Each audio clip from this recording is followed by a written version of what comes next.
Benchmark Education Company proudly presents Text Connections.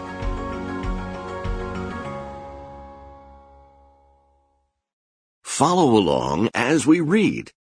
Now, let's read together. When you hear this sound,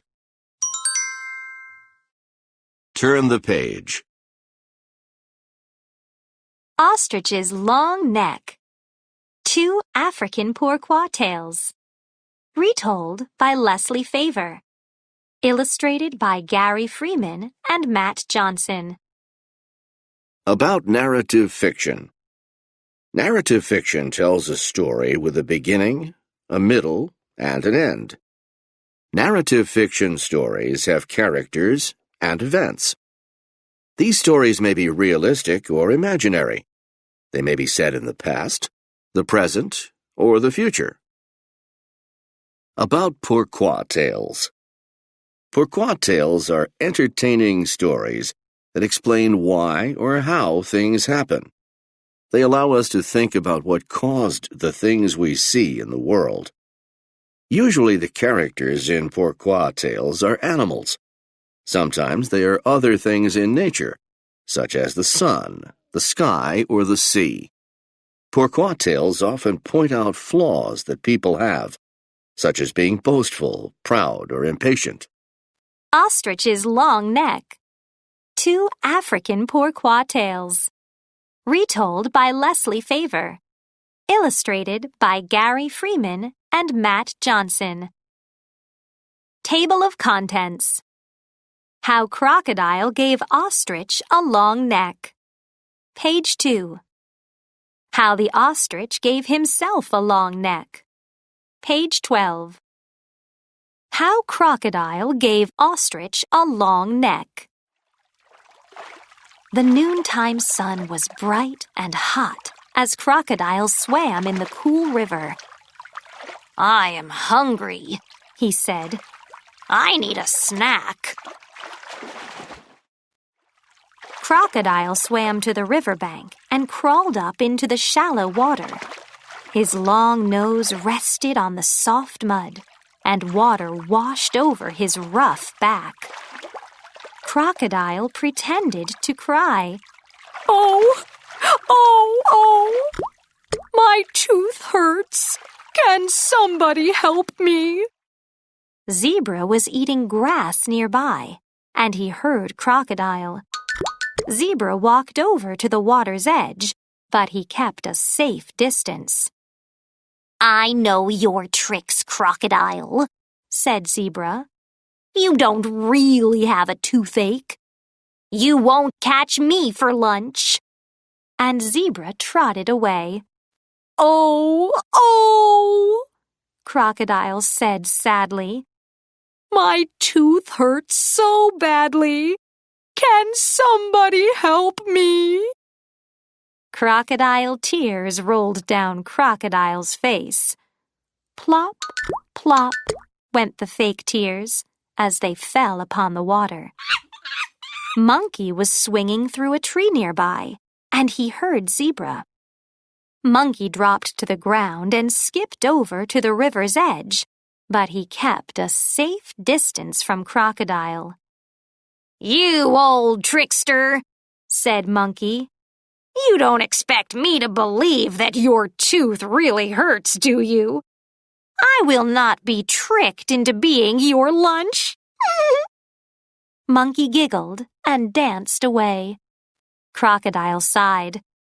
He made the tears flow a little faster. Plop, plop, plop. "Oh, oh, oh!" he called out. "Can anybody help me? Please!" Ostrich was walking along the shore, looking for fresh green shoots to eat. Whenever he found some, he would fold his long legs underneath his body to get low to the ground. He reached out his short neck and nibbled the leaves. Ostrich heard Crocodile's cries. He rose up on his long legs and ran over to Crocodile.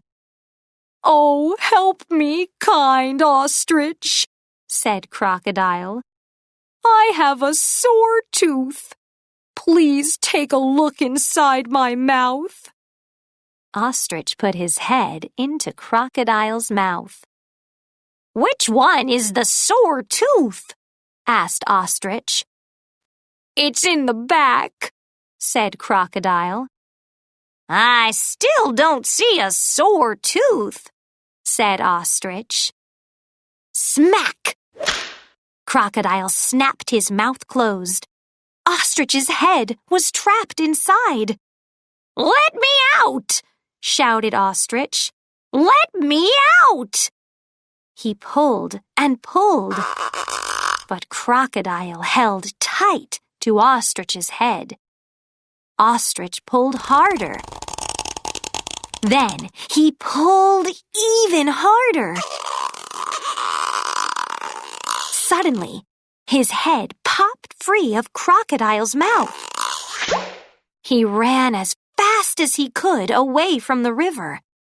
Finally, he slowed down and he looked around. Everything looked different. He felt taller. Ostrich looked at the ground and saw an insect crawling over a blade of grass. Ostrich leaned over and snapped up the tasty treat. "Oh my!" Ostrich said in surprise. "I didn't have to bend down to get that bug. My neck reached all the way down to the ground."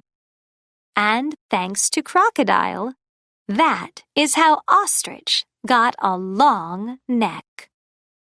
How the ostrich gave himself a long neck. Long ago, the ostrich had a short neck. With such long legs, he had trouble reaching seeds, insects, and other food on the ground. But one night, that changed. Mr. and Mrs. Ostrich had built a nest for their eggs among some termite mounds. When Mrs. Ostrich sat on the nest and tucked her head down, she looked like a termite mound. This trick of the eye kept the eggs safe. However, Mrs. Ostrich was growing tired of sitting. "Tonight, I shall sit on our nest," Mr. Ostrich said. "My feathers are black, and I can keep our nest well hidden in the dark. You can use the night to rest and eat." "What a wonderful idea!" cried Mrs. Ostrich. When night fell, Mrs. Ostrich dashed away, and Mr. Ostrich settled onto the nest. An hour or two passed. Mr. Ostrich heard noises from beyond the termite mounds. "What silly ostrich is running around and playing at this time of night?" he said to himself. He stretched his neck to see over the mounds, but he couldn't see. Then Mr. Ostrich's eyes popped open widely. "I can't believe what I am hearing," he said to himself.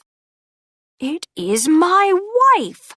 She is running around acting like a silly fool in the middle of the night."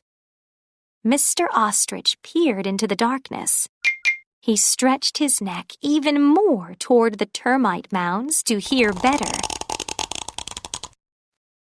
There was his wife playing games with her ostrich friends. "The nerve of her," said Mr. Ostrich, standing up to put a stop to the silly games. Just then, the cool night breeze swept across his legs, and he sat back down. "I cannot let the eggs get cold," he said. All night, Mr. Ostrich heard the laughter and games. All night, he stretched his neck up a little higher to better hear the sounds. As the sun rose the next morning, daylight spread across the plains. Finally, Mrs. Ostrich came back to the nest. "There you are," said Mr. Ostrich sternly, standing up on his long legs. "I have something to say to you about last night." But then an odd look crossed his face. Why does the ground look so far away? He wondered. Mrs. Ostrich stared at Mr. Ostrich. "What happened to you?" she asked. "Your neck is as long as your legs." It was true. Mr. Ostrich had stretched and stretched his neck all night long, and now it was stretched out long. And that is how the ostrich got his long neck. What happens in the first story? Compare and contrast. How are the two stories in this book the same? How are they different? Thank you for reading along with us. Let's read again soon.